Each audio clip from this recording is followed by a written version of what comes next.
I'm Zim, and you're listening to the Helpful Photographer Podcast in collaboration with New York City Photo Safari. To register for a safari, please visit newyorkcityphotosafari.com.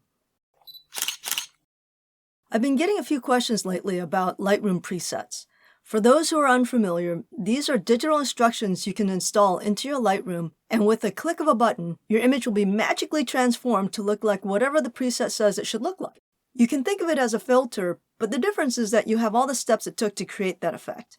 For instance, you'll see the changes in contrast and color and saturation and so on that the preset made to get you to that effect. And what this allows you to do is it allows you to go back in and tweak it as you see fit. So the questions people are asking are, is it cheating? Are they good? Are they bad? Do they actually work? First of all, in my opinion, it's not cheating. Remember in the early days of photography, people actually asked if photography is art? And then in digital, they asked if digital photography was art? And then they asked if Photoshop is cheating? I think more than anything, these questions usually come from people who are insecure about their own work.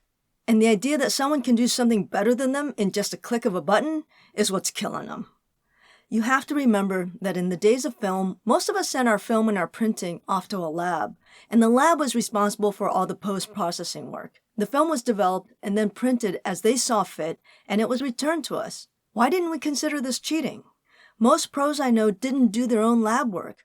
Was our work somehow disqualified because we didn't do any of our own post-processing? The key is that these days, we are responsible for our own post-work.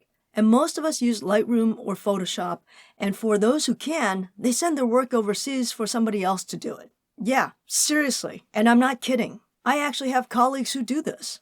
The fact is, with Lightroom and Photoshop, we now have the ability to really manipulate our images in the post-process.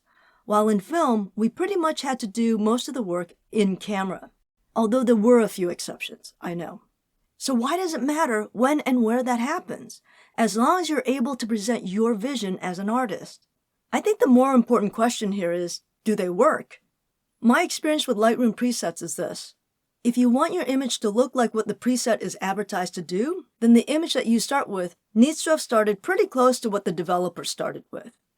In other words, if they started with a clear sunset photo of a beach, and you start with a cloudy photo in the middle of the day of mountains, you aren't going to get to the same place the developer did. But if you started with the sunset of a beach, then you have a much higher likelihood of getting to the same or similar results that they were advertising. But to be clear, even if you don't get the results you were hoping for, it will still help you understand what they did to get to those results. Because you'll see all of the developer's adjustments, and this can be a great way to learn and develop your own presets. So in my opinion, presets can be really great, or they can be reasonably useless. But if it actually works for you, why wouldn't you use them?